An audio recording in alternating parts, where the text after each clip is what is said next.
right, folks, I am with Ryan Matta, documentary filmmaker, man, doing a lot of good work for humanity. I got to say that. And I love having you on. I've only had you on once, but we've been trying to schedule something. And you came with me, you came at me with a bunch of news, a lot of breaking news, especially with RFK. We're going to be talking about Trump. We're going to be talking about how our government has been trafficking children. Big news today. I don't know if you want to share it, but Robert F. Kennedy has stated that HHS responsible for human trafficking, and they need to find all these kids. Ryan, thank you so much for joining me. Man, David, I'm absolutely a pleasure to be here, man. Thank you so much for having me on your show. I love being here every time you bring me on. Yeah, man, it's a pleasure. Like, we're getting to the bottom of this. We're getting to the truth, and it's a little bit disturbing to know the truth, but I don't care. I want to know it all. I think we can't leave any stone unturned. So let me break this down for you. Actually, let me play this video really quick so your audience can actually hear our government. So when I tell you what was actually happening and how this operation worked, you know that I'm not just lying to you or trying to fabricate it. Check this out. We have ended HHS as the role as the vector, the principal vector in this country for child trafficking. And during the Biden administration, HHS became a collaborator in child trafficking and for sex and for slavery. And we have ended that, and we're very aggressively going out and trying to find these children, the 300,000 children that were lost by the Biden administration. We have ended. So when you hear that, you're not into it. I'm into this every day. When you hear somebody like RFK admit that our government is trafficking children, like, what are your thoughts? What questions do you have that you think your audience might not understand? Because I can break it all down. For me, I've always known this. I've always suspected it. I mean, when you think about Planned Parenthood, when you think about all the demonic agendas behind the government, CPS, the whole thing, to me, was all just legal trafficking, open borders. The whole thing was all about trafficking to these pedophiles, to these perverts. That's how I always saw it.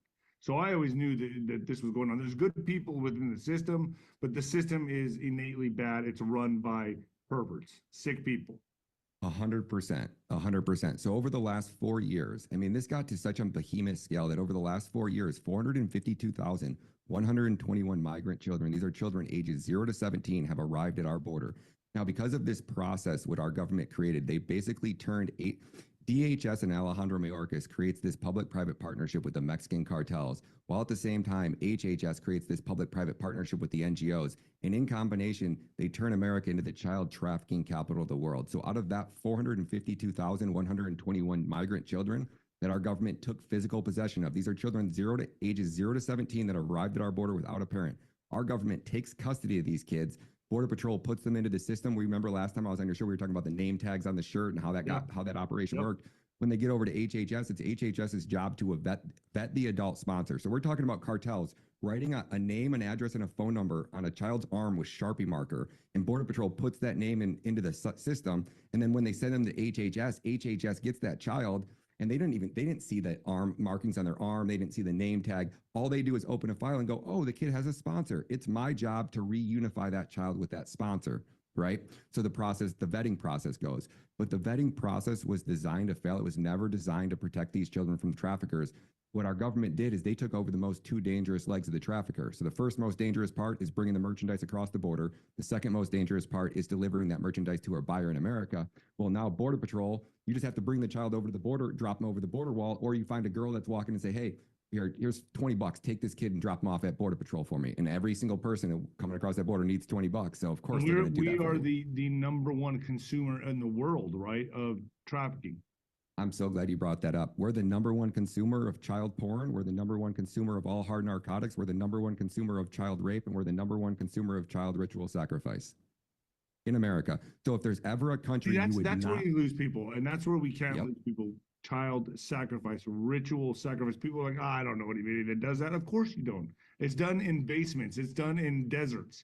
It's done in very dark Luciferian places that you will never find. It's a secret club, but this does happen. People need to understand this is reality. They do take these children and sacrifice them for things like adrenochrome. It's a real thing.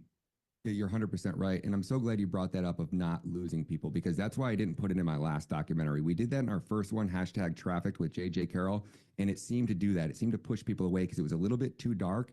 So I decided on the second one to stay away from that because it's happening to 2% of the children. So if we break it down by statistics, roughly about 60% of these children have been sent into labor slavery. So they're working at Tyson. I mean, New York Times broke the story where these migrant children were having their arms ripped off in these meat grinders, working at these chicken factories, like 18-hour shifts a day, every single day, 7 days a week, because how it works is they create a staffing company, and then Tyson Chicken employs the staffing company. Well, the staffing company is the one who's using the migrant children as slave labor. Tyson goes, oh, we didn't know.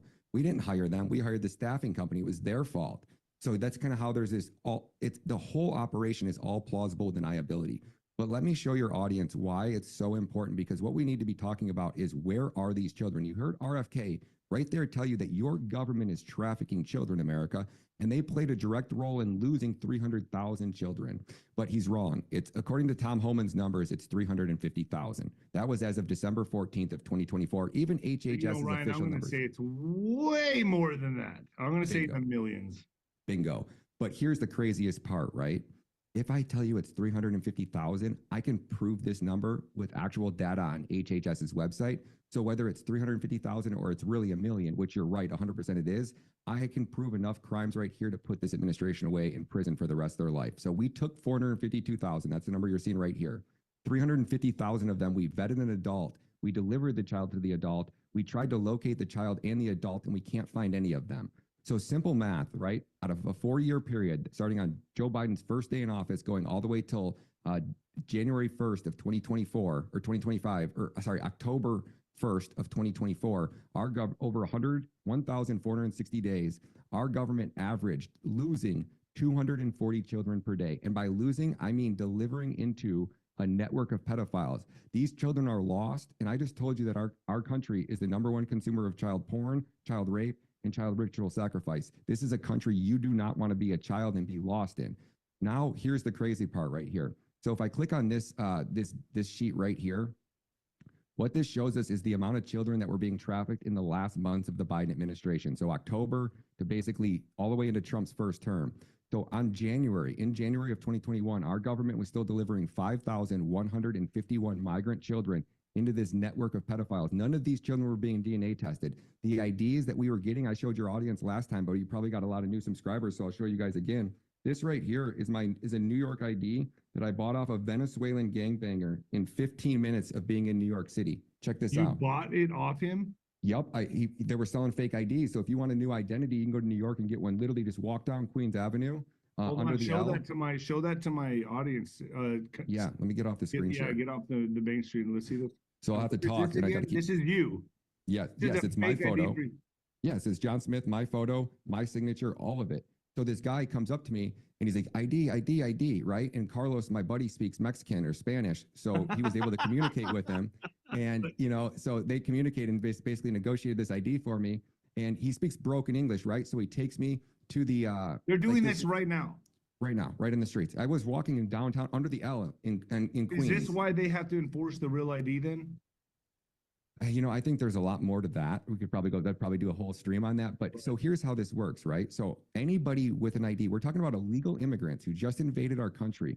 And they also call these RENAP IDs. So if you're from Guatemala and you lose like your birth certificate, or you lose your social security card, or you lose your ID, you can go onto a site called RENAP and basically order like legit copies of these IDs, right? And like nobody accepts. You can't go to an airport with a RENAP ID.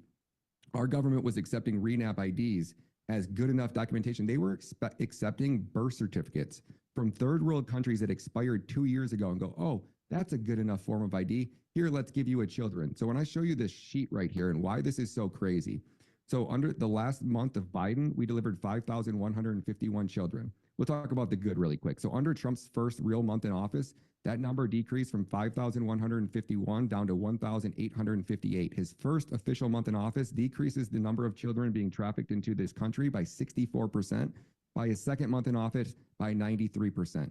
So we can assume that the children, our government playing this role in this trafficking nightmare, is going to come to an end very soon, because all of the children now, as of March 14th of 2025, Trump's administration re-implemented the DNA testing expansion policy. So that basically means that every child that comes across the border, the only way that they can get released to an adult is if they pass a DNA test, and that is proven by DNA to be their relative. Now, that doesn't mean the relative's not trafficking them, but what the craziest part about this is, so we've been in the Trump administration for over 90 days, David. And if I go, well, actually, they just bragged about being day 100. So let me change these numbers right here to day 100 so your audience can get an idea of what I'm talking about. So when we talk about human and child trafficking, once a child is delivered into a trafficking pipeline, and that's what they call it, once the child is delivered to the buyer in America, and now that buyer is either selling them or keeping them in their house, there's less than a 1% chance that you're ever going to see that child alive again. And once he is in that network, you have 24 to 36 months to find that child alive again. Or you can assume, I'm surprised it's even that long. It's actually closer I to 18. would have given it hours or days. I wouldn't. So you have 48 hours to actually bring the child home right then and there. Once he gets delivered into that pipeline. So the second he's kidnapped, you have 48 hours. You can set that clock. And if you don't have him within the first 48 hours, you can assume that he's hit this pipeline. So and how many kids are the cops or the police, the enforcement getting hit with daily that they just don't have time to pay attention to any specific child? So the FBI has 14,000 FBI agents across in every division. You're talking about executives all the way across the FBI. And Steve Friend was working child porn and got taken off child porn to go hunt down January 6ers. He's the FBI whistleblower that came forward. I just interviewed him last week and I said, like, how bad is this? And he goes, put it this way. The running joke at the FBI is we could put all 14,000 agents every day working child porn. They could collar a new criminal. They could put a pedophile in prison every single day. It would be the most rewarding job that you could ever imagine because you're putting the most evil, vile, sick bastards in prison that don't deserve to be free. So you could go after and collar one every day. And if every agent did it all day, every day, they still wouldn't make a dent in it. That's how pervasive it is. So this is how rampant child pornography is, pedophilia. This is like, and this is why they want so badly to make it an orientation, add the P to the LGBTQP, whatever. They want to put the P at the end there, to normalize this behavior and normalize child sex. And it's not just men, correct? It's women and men. This to me is a demonic possession overtaking our planet. I would have never believed that this is an actual thing. I would have thought maybe one in every few 100,000 people suffer from this, but it's way more rampant than anyone expects, correct? Or suspects, correct? Based off the research that I've recently been doing, I would estimate that 3% of the entire adult population in America are pedophiles or have 3%? Some desire. Do you think it's more than that or about that? I would say safely engaging in it actively right now, at least 3% of our population. And you talk about, we have 300 million people in our country. So you're talking about, roughly, what is that, like 3 million people or 9 million people? Yeah. That's a lot of freaking pedophiles out there. Maybe even more than that. It could be way more than that. But I'm saying a safe bet, I bet you any money, it's upwards of, 3% would be a safe estimate. Which is pretty sick to think 3% of your entire country. And they have to be predators. They have to find discreet ways to take these children. Because if that is their thirst, if that's what they itch for, they have to find nefarious, evil, sick ways to acquire a child. So they have to go on sites on the internet. They have to talk to certain people, illegal immigrants. The dream come true for them probably was the Biden administration, was the open borders. That to them was like, oh my gosh, this is a dream come true. We get to get and have whatever the hell we want to have. David, I went down to the border 8 times. Every time I visited that border, I could have left with a child in my vehicle and nobody would have ever seen it again. If you were a pedophile, the border was literally your hunting ground. If you just walk that border, and you can drive that border, Border Patrol wouldn't.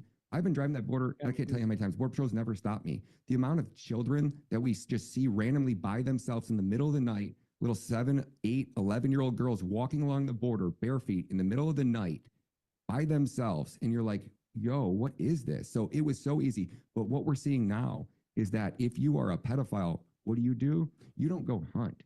You go work. And where do you work at? You work at one of these organizations that's taking the minor children because you have access to the world's most vulnerable children. They're being moved in and out of this system, most of the time in days or weeks. So you could literally fondle, rape, assault a child that doesn't even speak English, that doesn't, she could speak Thai and nobody in the facility speaks Thai. How is she going to report you? She's not. She's going to get transferred to another facility and be gone out of your hair before you even know it. So they rape these child, turn them out, and then just how do they get rid of the child? How do they displace? Like let's say a man gets a child, he has his way with this child. What does he do with the child after that? Who does he another pedo? He sells the kid. How does this work?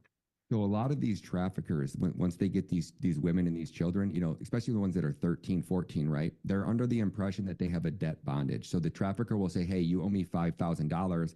I'm going to sell you to my friends. You're going to have sex. You're going to get $10 per dude that you have sex with. And after the next 5 months or 6 months, you can earn your freedom and we're just going to let you go.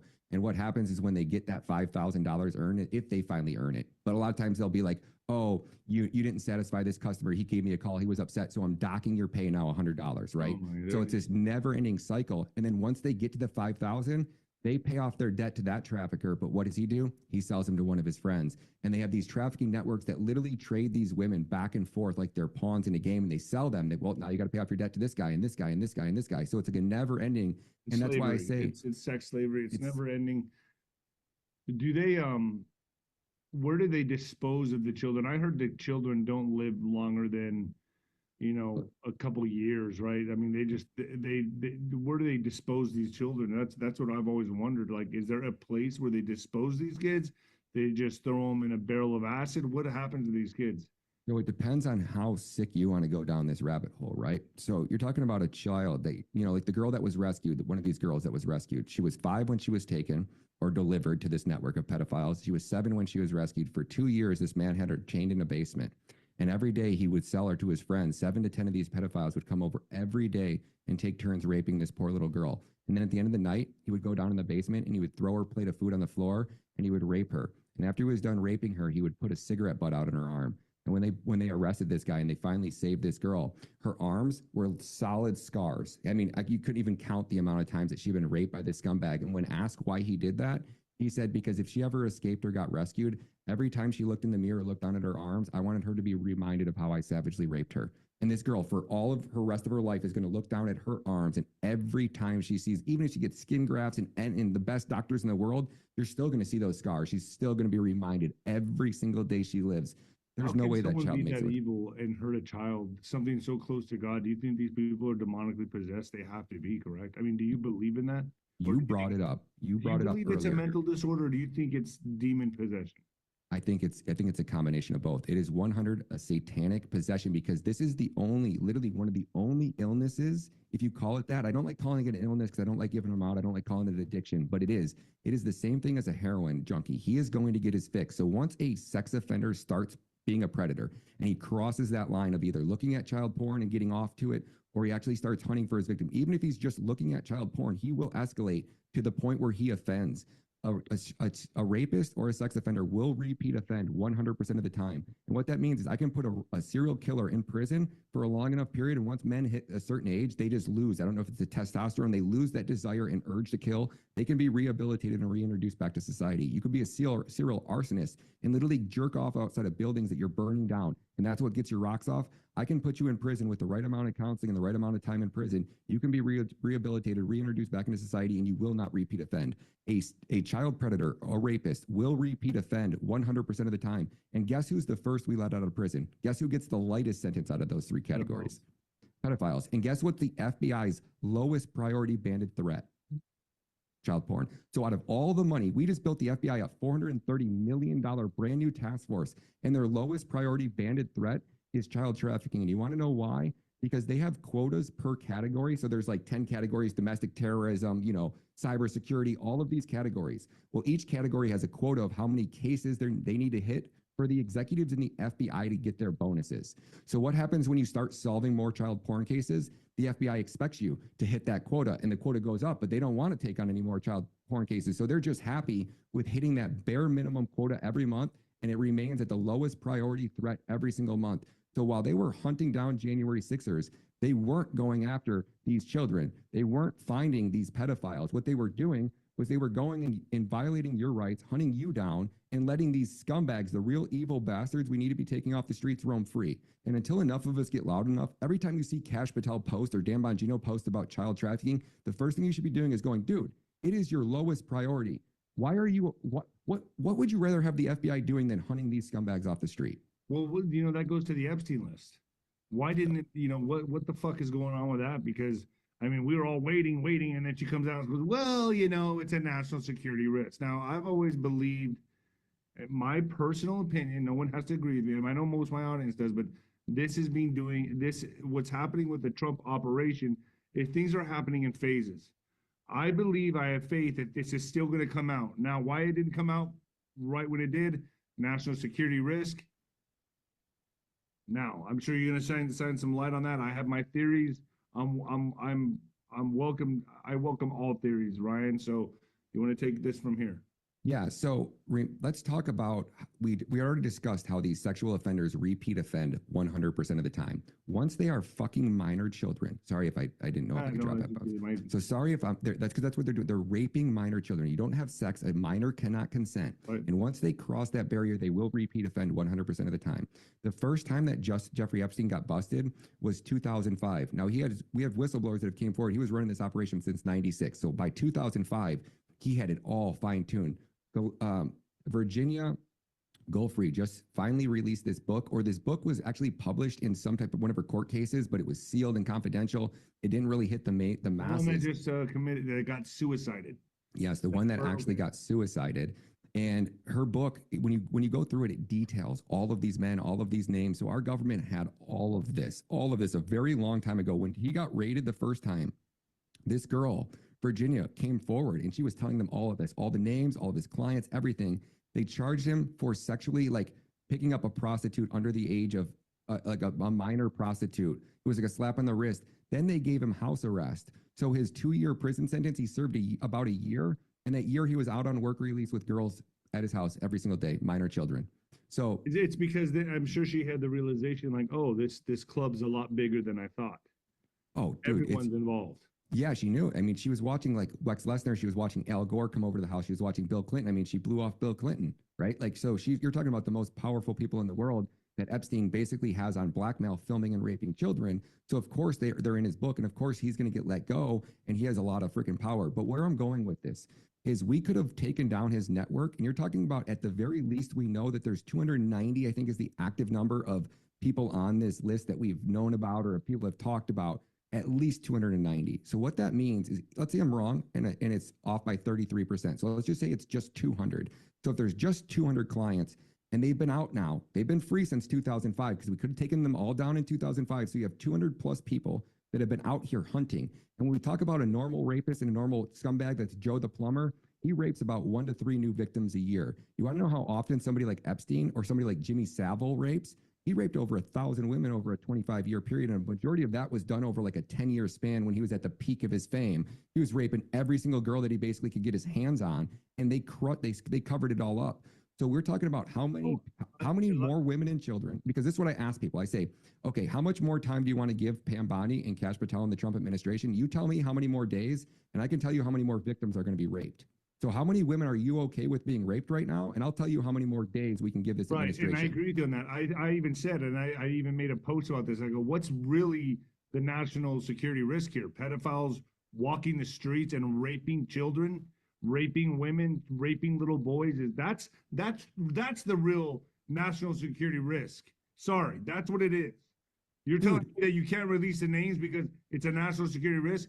My thoughts were they thinking? I heard that Wall Street would come down. There's way more powerful people on the list than they thought there was. There's people that are untouchable on there. I'm hearing all this stuff. And then I'm thinking to myself, well, what's really the biggest risk? The biggest risk is letting these people be predators on our streets to where now everyone's at risk. This, to me, that's the biggest national security risk to me. So what's your thoughts on that? No, it is the biggest national security risk because what we have right now, we have a Supreme Court justice who is allegedly on that Epstein list. And if he was on film fucking children. You talking about John Roberts? Yes. And if he was on film raping fucking children, and this guy's on our Supreme Court and he's voting against Trump, who is blackmailing these politicians? Because people go, oh, Epstein had it, which Epstein was Mossad.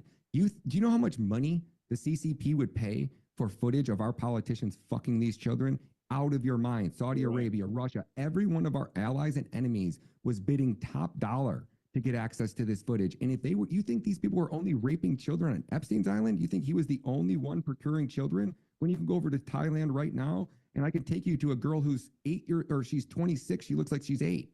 And she's working on the streets in Thailand. I just met her 2 weeks ago. In she's the busiest prostitute in Thailand on that strip in Nana Plaza, one of the most popular areas of Thailand. The girl who looks like she's literally 8 or 9 years old, wearing a dress, but she's really 26. Those people aren't assuming or asking her age. She speaks Thai. No. They're asking how much, right? That's all they're caring about.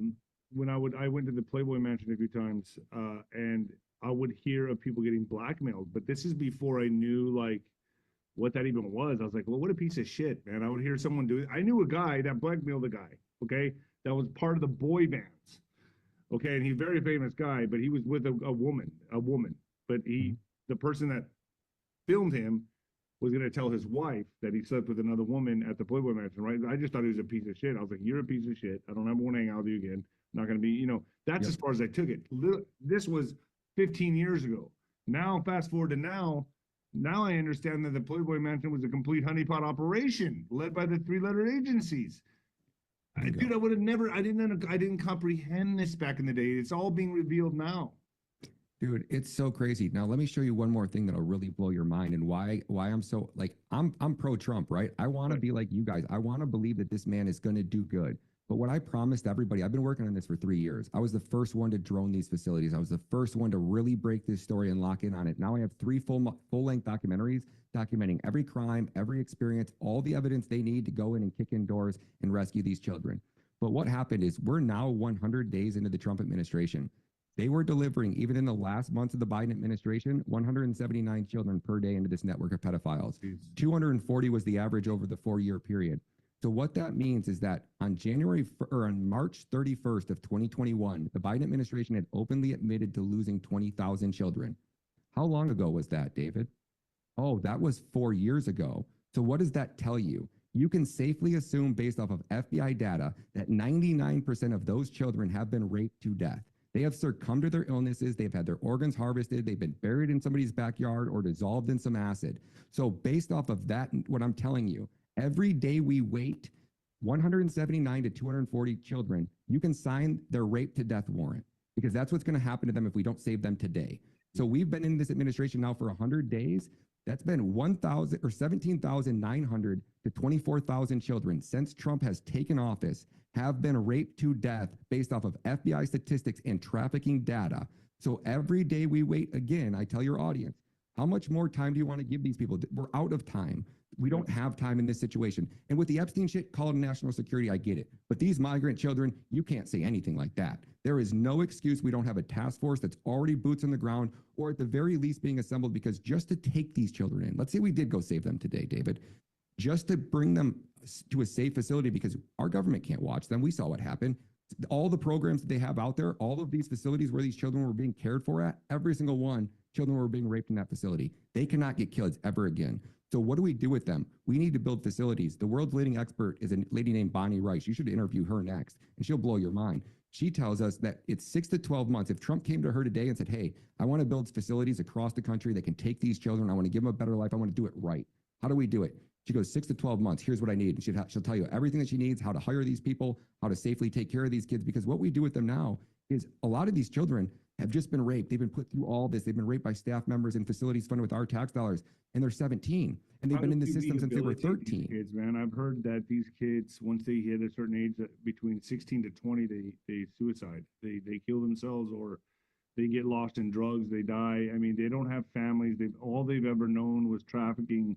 How do we rehabilitate a child that's been hurt that bad? I mean, what do we do, man? I mean, you love them, right? And we don't have facilities that love these children. So in El Salvador, I went down there and I met a gentleman named Bob McDonald. He runs a rescue orphanage that takes in pregnant teens. These girls are 11 to 17. They've been raped and they got pregnant. Guess who they got raped by? Their uncle, their father, their brother. And what does El Salvador have? No abortion laws. So it's illegal to have an abortion. So they have the kid, and they show up suicidal, wanting to kill themselves. And Bob takes them in and raises them like they're his own daughter. He has 21 children in this facility now.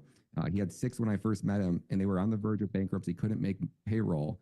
I put out my documentary and put a little thing in there for him. We raised over $30,000. And now it's like a viral thing because everybody's looking at Bob's organization as this is what you do. If you want to actually save these children, you can't kick them out on the streets when they're 18, because what happens? If I was a trafficker right now, where would I be waiting? I would be figuring out wherever Southwest Key I'd be going programs to Bob's. drop. I would just wait for these. If I was a trafficker right now, I would wait for wherever these organizations in America drop the kids off. So at CPS, for example, when a child turns 18, they're gone. They're not getting any more money from the government. They go and take them. They have drop-off locations at a bus station, at a Walmart, right? But if I'm a trafficker, I found the most corrupt employee that works there that's going to give me inside information of what days they're delivering these children to these parking lots. And I'm going to be sitting there and I'm go, this girl just got dropped off. She's 18. She doesn't have a job. She has no money, no house, no place to stay. And she's already been raped. She's already been through it already. She knows what it's all about. She'll come work for me. And now I got my first client, or my second or third or fourth. And then I have a nice, cute little girl that, like, Epstein was the master at this. If you read this girl's book, it'll blow your mind because you actually understand how Epstein ran these networks. And it was really smart. He would recruit these girls in, and then he'd pay these girls top dollar. I mean, Virginia was going home every night. Her dad was driving her to Epstein's house at 15. She met Ghislaine at Mar-a-Lago. And what was her dad thinking he was doing? So when she was 13, she basically got put into one of these homes by her mom. And then she ran away from the home and she was homeless on the streets. And another trafficker, this guy named Ron, picked her up and trafficked her for about a year and a half. And he was selling her to his friends. He was raping her. And then, long story short, she got a way to call her boyfriend. This guy wouldn't let her out of his sight. So she couldn't get out, but somehow she called her boyfriend a few times, told her what was going on, but like said she would be okay. She can hang out for a little bit longer. Well, her boyfriend called the FBI, and the FBI ended up tracking and following them and saving her and raiding the house. Then she ended up going, they had to call her father because her father had to, like, once a child's raped and she's in the police station because the cops raided, FBI raided it, saved all the girls, and they had her in police station, called her dad. Well, now she'd been a runaway for 2 years. Her parents haven't heard from her. Her dad shows up and the cops have to tell her dad. So her dad's like, well, let me call your mom. And her mom's such a scumbag. Her mom goes, she's not coming back to the house. So her dad's like, I'm going to take you back to these orphanage, like back to this institution. And she goes, Dad, well, if I'm there for longer than a week, I'm done. So she goes back. She's there for longer than a week. She escapes the first chance she gets, calls her dad to say goodbye. And her dad's like, wait, no, I had a home for you to go. I was getting a place for you to go for in like 2 days. And she goes, well, I want to come and tell my mom right now. I want to talk to her face to face. So she shows up at her mom's house. Her mom slaps her across the face and she just gave her this cold hard stare. And her mom ended up being like, giving her a kiss and hugging her, and they talked it out. And then her mom let her stay there. So now she's 15. She hasn't gone to school since she's 13. She's a dropout. She's getting her like GED at night school. And her dad's like, oh, I can get you a job at Mar-a-Lago. So her dad gets her a job at Mar-a-Lago. And that's where she worked for about like 3 or 4 months before she meets Ghislaine. And Ghislaine comes up to her and says, hey, I got this rich billionaire named Jeffrey Epstein. Would you like to be a massage therapist? He's willing to train you now. She's 15.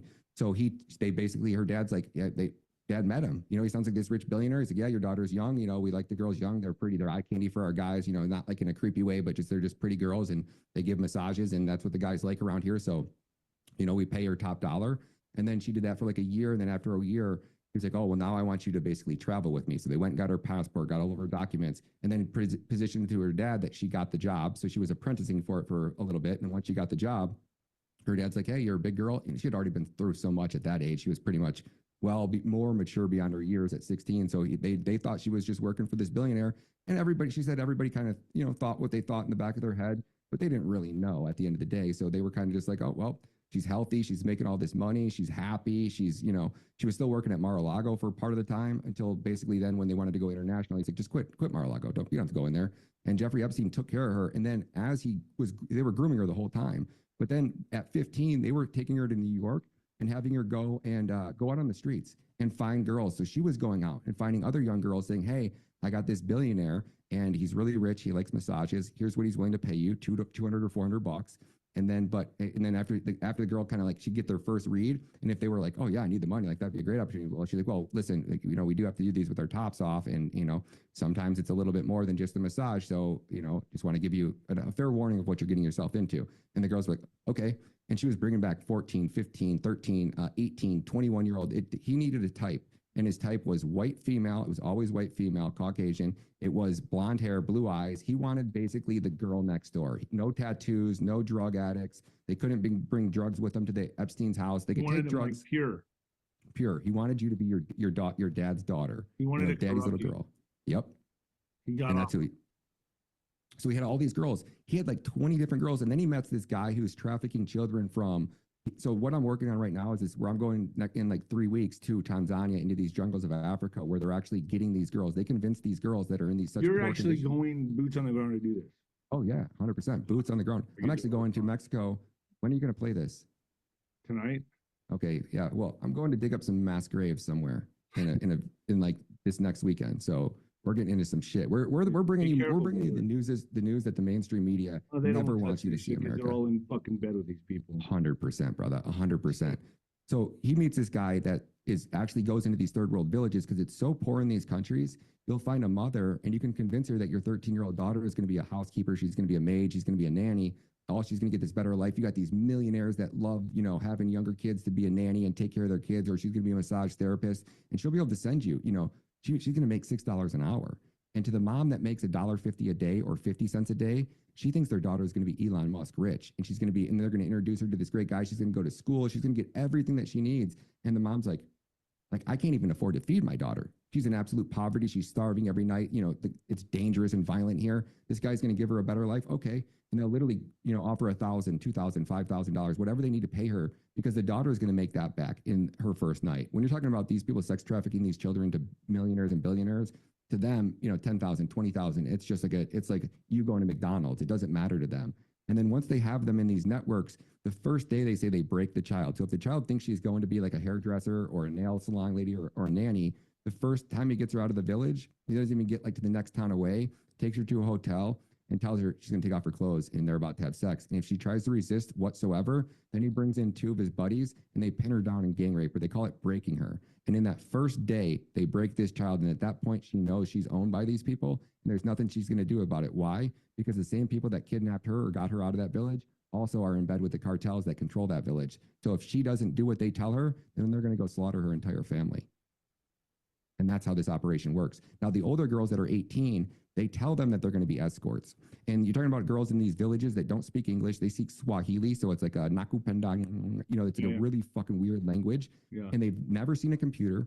They've never used a cell phone. They don't speak English. They've never applied for a visa. You know how hard it is to get a visa and a passport. It's confusing. Like imagine doing that and never seeing the internet. You would never be able to do it. Never. So the trafficker goes, hey, you can come be an escort or a girlfriend for the day or for the hour. You charge different rates. Here's what you're going to make. You're going to make $10, $25 per date, $50, whatever they basically tell these girls. And it's always better than it really is. And then they go, but here's the deal. So it's 5,000, 8,000, or 10,000. 5,000 for a 1-month visa, 8,000 for a 90-day visa, and 10,000 for a 1-year visa. But you owe that to us. So these are packages. They come in there, they convince the girls to do this. They buy them some cute, skimpy clothes for the day. They travel with them, they buy their plane tickets, they get their visas, and they get their passport. All of the documentation needed. And then they travel with the girls from Tanzania into Malaysia or into Thailand. And I just got back, and that's how I know this, because I documented and I interviewed the girls that were being trafficked in these networks. So, and that's how I got the invite to Tanzania, because one of the sisters who was in Thailand trying to save her sister from one of these networks was friends with one of my buddies over there. And they introduced me. And then she was there trying to save her sister, couldn't do it. And then she went out and started talking to these girls in the streets and got 2 or 3 of them to come back to my hotel and do interviews. So I was interviewing these girls, hearing exactly how these operations work. And the craziest part is I offered to buy about 3 different girls their tickets home, because the trafficker holds their passport, right? So they think that they can't do anything with it. They can't leave without the actual physical passport. They let them take a photo of it. So if they get stopped by the cops, they have a copy on them and the cops are okay with the photo.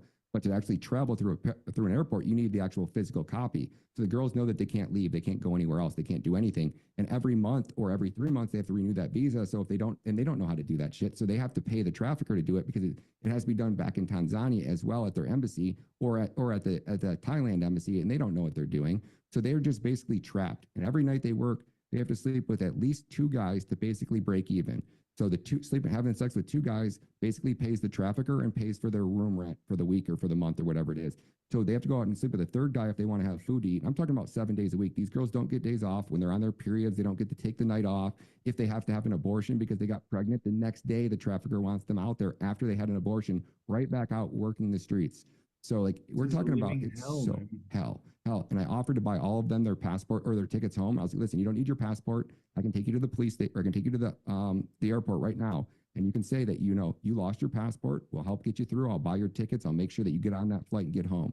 And they looked at me like I was crazy. They go, I don't have any money. Like going home without money whatever they came from must be so bad and so miserable that the thought of going home without money wasn't even an option. These girls were so hell bent. This one girl had been there for 45 days and she had only paid the trafficker 3,000 out of the 8,000 that she owed him. So she's going to be there for at least another 90 days, sleeping with 2 men a day at least, just to break even. The girl had basically one outfit, and the trafficker would only leave her with enough. Like, some traffickers are nice and let the girls go kind of do their own thing as long as they're coming back and paying them. Sometimes they don't trust the girls at all, and they make them come home and strip search every night, and they take every penny from them. This girl was one of those cases. So they strip search her every night, and they leave her with enough food, enough money to get food the next day, which is like literally $3 in Thailand. It's nothing. And then an Uber is about $1.50. So they give her about $5 for the day, and they take whatever else she made. And then the next day, if she only finds one date and she can only sleep with one guy, well, the next day she's got to go sleep with 3 to make up for what she lost the next day. It's a living hell, man. It's a nightmare. And you want to know what? Hell, dude. You want to know how we solve this? And the craziest, this blows my mind, is El Salvador figured it out. They've done this, right? And what you do is you legalize prostitution. You only give out limited number of licenses, and you regulate the shit out of those brothels, and then you hit the streets hard. Anybody prostituting on the street, you're not even out there for minutes before the cops are picking you up. If they even suspect it or think you are, right, and they, anything, you're gone. And then you put pressure on the girls to turn on the Johns, right, because most of the time the girls around the street are being trafficked, right? A lot of times the girls that are working in the clubs aren't. And then you do raids monthly, like in El Salvador. Every club pretty much gets surprise raided. They pull all of the men out of the club while keeping the girls in the club. They come out and they search all the men. They're looking for gang tattoos. They're looking for anything that shows that you might be a threat to these women. And they go and interview every girl in the club. It takes about 30 minutes, 45 minutes. I watched it happen one night. And every girl in there, they're asked, are you being trafficked? If the guy's out there right now, tell me, because they'll go out there and they'll take his ass to prison right then and there on the spot. And it's El Salvador. They don't fuck around. If you get caught and they say you're trafficking and she can prove like her clothes are at your house or something. El Salvador's done a 360, a 180. They've just a completely different country now. I got a documentary that's coming out at Bitcoin Vegas on this exact topic on El Salvador. And in 2.5 years, that man turned his country from the deadliest country in the world to the safest country in South America. First thing he did, cut off USAID. So had to get off that dirty money coming from the US. Following the protocol. Yep, cut off USAID. Second thing he did was arrest all of the cartel members. Third thing he did, at a State of the Union, he locked the doors once he had every member of his government inside this one room, and he ordered his sergeant in arms. He said, I want everybody in this room investigated. And if you find anything, I want it brought out, and they're going to prison. And he goes, that's going to happen here. I'll bet you anything. It has to. It's already going that direction. I'm telling you, bro, the arrests are coming. They're going to drop the fucking hammer. I'm telling you, it's coming. I pray, because if it doesn't, our country's toast. We're done. It is cooked. We're done. I believe it's coming. I do. How long you think? I think it's happening in phases, and I think it has to be. We also have, you got to remember this, bro. We live in a free country where people are allowed to be fucking insane. So we got to make it to where it's surgical precision. You cannot run into civil unrest or a civil war.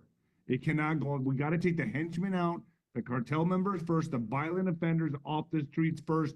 Then the next phase of the operation comes in. USAID, the cartels being a terrorist organization, now politicians that are the judges, the lawfare, all that. It's happening in phases. The last phase to me, which I believe it'll happen this year or beginning of next, is going to be Russiagate's going to explode. 2020 is going to explode. The steal of 2020, and then it's gonna go into arrest. You're going to see. I'm telling you, it's happening in phases. We're in Venezuela. I mean, El Salvador. I'm sorry, El Salvador. What you just said right now, it's almost like we're following it to the T. And this is what I've been for 5 years, Ryan. For 5 years, I've been talking about this. The boomerang is coming. We are in the boomerang now, but it still needs to be done with surgical precision. It can't be done careless. We still have to quell the people. The people cannot have an uprising or civil unrest, civil war. You got to do it surgically. It's got to be done just with the right balance, and it's happening. I believe it's. I'm watching it. I'm a strategist. I'm a boxer, bro. I know what the fuck I'm doing. I'm watching this and I'm going, it's coming. It's coming. You know, what I'll add to that too, because like if we went and arrested all these people, right? But what system installed them was the fraudulent ballots, the rigged election. Yeah. So say we went and arrested these people today and they still have Dominion voting machines in their town or city. You're going to remove one and they're going to install the next, right? So Trump has to be. So the first thing that we should see, if you're right, in this phase would be going after the election integrity itself, because if you don't fix that, you can't arrest the politicians. So will you believe me if, let's say by the end of this year, he signs before we go into the 2026 midterms, an executive order for in-person paper ballots? He has to. He has Okay. to. So when that happens, then you're gonna know the rest is coming. So, all I'm right, with let's that, see if I'm brother. right. Dude, I pray that you are right, because and then at the State of the Union that he has there at the after those midterms, Oh, it's that's when he should have the door should get locked, and the army should show up, and the people that they have dirt on that they know they can arrest on the spot should be arrested on the spot. Others that are need to Kash be Patel. investigated. I went to his movie premiere. Knows exactly who's who. I've talked to him personally. Okay, and I talked to him face to face. He knows who's who. I was there at his premiere. I was at the movie. He knows exactly who the fuck is who. I know. Let me ask you this. So why didn't Kash bring back the FBI whistleblowers? These men put it all on the line. Garrett O'Boyle's the worst. I mean, Kyle's got a big mouth. I can see Kyle, but Garrett, that's the nicest man. He's barely spoke out. I mean, he spoke out, told the truth, but he's not like us where we're like just baiting down the FBI's door. Like, why isn't child porn a top priority? You know, like, no, he's a nice I don't guy. have the answers for some things, Ryan. I wish I did. I'm only doing the best I can do with what I have.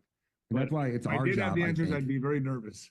No, but I think you do, because you're doing it right here, and it's bringing people like me on that are bringing these topics to conversation that we, you know, our government responds when we put pressure on them. I'm not always out there dogging on Trump. What I'm doing is I'm trying to point out shit that's so obvious that we need to fix so that he sees it. Because the fire. Absolutely, man. We have to save our country. This is it. We're all in right here. If we're predators on our own species, children, brother, it's over for us. It's done. We will not last. We cannot be cannibals of our own species. It's over. It's done. It's done. We'll be Sodom and Gomorrah. God deserves to destroy our nation if we allow this to continue. 100%. I don't want to live in a country where there's 350,000 children. I don't want to live in a world like this anymore. And the craziest part is, listen to this. So our government designed this system that just absorbed 350,000 migrant children. They just vanished into the ether, right? That demand has been created now. So now our country has this thirst for 350,000 children, 75,000 children a year. So what we're seeing now is the cartels are getting creative again, and the children are coming back across tunnels. They're coming in boats, or they're coming in or they're coming in by plane, or they're getting trafficked in semi-trucks. So we just started, Bonnie will tell you, I'll get her on your show next week or whenever you can bring her on. Yes. And she'll talk about the amount of new children we're starting to see now coming back the old way because the demand is still there. So we need to make this a top priority and obliterate these networks so that we destroy that demand. It's going to go somewhere, but it doesn't have to come to America, right? Like this appetite will go outside this country, because you can go down to places like Madagascar, where I'm going right after Tanzania. I'm flying into Madagascar. Be careful. I'm getting a hotel up in one of these, like in these slums, because I can get a site over this area where children are being sold for sex for as little as 50 cents to $1. That's like the going rate to have sex with an underage minor in Madagascar right now. 50 cents to $1.50. And I'm going to try to post up there for a week and do nothing but I don't want to be out there on the streets. I just want to be in a spot where I can see who's acquiring these children. I want to be filming the scumbags that are walking in these buildings. And I'm going to come back with probably a bunch of faces of these pedophiles and say, hey, and you're going to see, this is what's going to shock your audience. You'll probably see a millionaire wearing a suit. You'll probably see a homeless man that just earned $10 begging, right? Pedophilia is a disease that infects every race, every age, every color, every ethnicity. It could be your neighbor, it could be your president, it could be your garbage man. It's demonic possession. I really do. I don't believe it has to be. I really look at it that way, man. It's a spiritual war, dude, and this is Lucifer's domain, dude. He's going. This is it. We are in the fight right now, Ryan. The end of times, brother. And I know you're on a time crunch, so I know you got to get ready. You're running to your family stuff. I'll talk your ear off all night. No, I love having you on. Let me know. When are you leaving? So I'm leaving in like a couple of weeks, but I come back. I'm launching my next documentary on May 7th, and I'm launching another one around May 29th. And so if you want to come and have me back on and talk about El Salvador. You just text me. Text me when you're ready to come back on. My audience loves you. Where do people find you? At Ryan Matta Media over on X. I'm always pushing out the most content on X. We're also moving over. Yeah, we're also moving to Nostr now. So they've created basically the best technology invention since Bitcoin is the thing called Nostr, where we're all decentralizing social media. So my social media accounts are now stored on my servers. So nobody can deplatform me. You just have to connect through an interface. It's a big topic for another conversation, but I'll be over on Nostr as well, and then Rumble as well, Ryan Matta. Cool. Got it. Thanks, Ryan. God bless you guys. Thank you, bro. All right, man. Have a great day.